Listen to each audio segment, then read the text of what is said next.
In this video, we'll be talking about the brain, specifically the different lobes of the brain that make up of the cerebral cortex and their different functions. You can see we have a side lateral view of the brain. Remember that the main components of the brain is the cerebellum, which is that colored portion.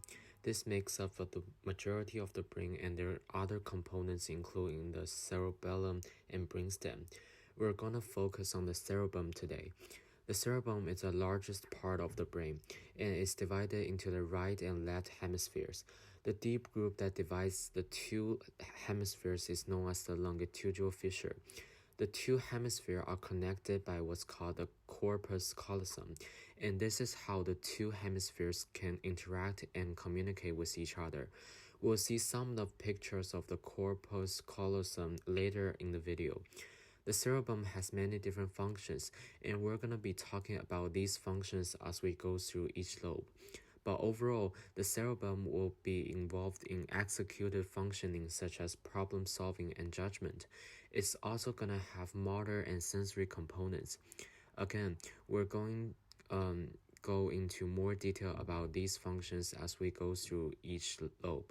But first, there are a couple of anatomical features to point out when looking at the overall structure of the cerebellum. As you can tell, the cerebellum has a lot of different functions. In order to execute all these different functions, it needs to increase its surface area within the cranium or skull. So, what exactly is the cerebral cortex? The cerebellum is made up of an outer layer of gray matter, known as the cerebellum cortex. This surrounds the inner layer of the white matter. The cerebral cortex can be divided into four main lobes. The lobe in the front of the brain that you can see in blue is called the frontal lobe.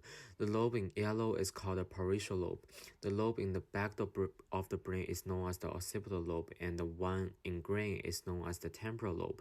These different lobes are named after the cranial bones that overlay them.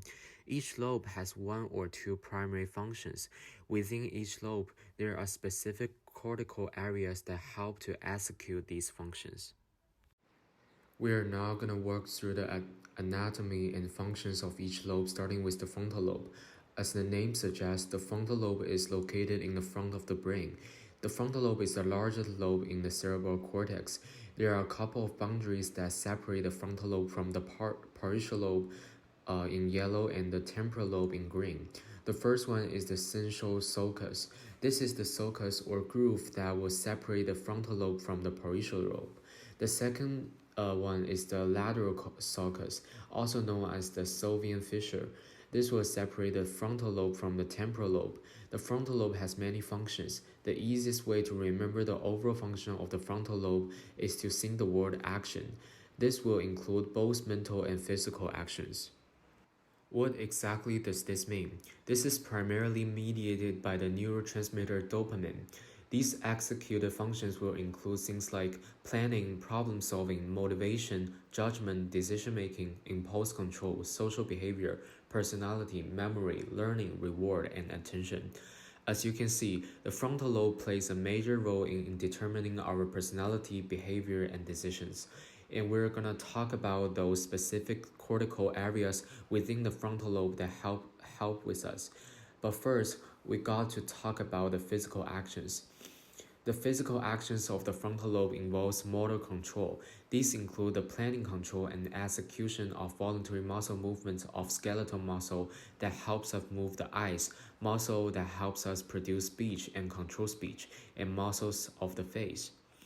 Again, the overall function of the frontal lobe is action. This could be mental actions that are involved with executive functioning or physical actions that are involved with motor control. And just like we said with the executive functioning, how there are specific cortical areas within the frontal lobe help with that. There are also specific cortical areas that help with the motor control. Let's talk about what those areas are now.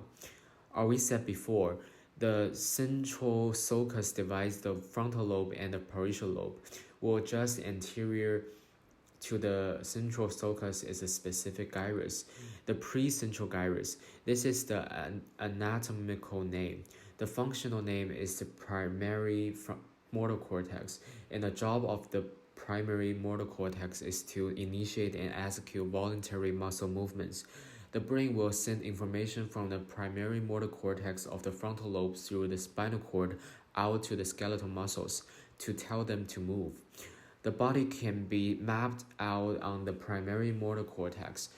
As you can see in the image, what this does it shows which specific area of the brain controls the movement of which specific body part. If you notice, as you move from the medial aspect of the primary motor cortex to the lateral aspect, you're moving from the lower body to the upper body. So the medial part of the primary motor cortex is going to be involved with movement of the lower extremity, whereas the lateral part of the primary motor cortex is going to be involved with movement of the upper extremity and face. This becomes important when we talk about strokes. If somebody has facial troops or can move their arm, this involves a different part of the brain and blood supply that if somebody can move their leg. As we move anterior to the primary motor cortex, we had another functional area.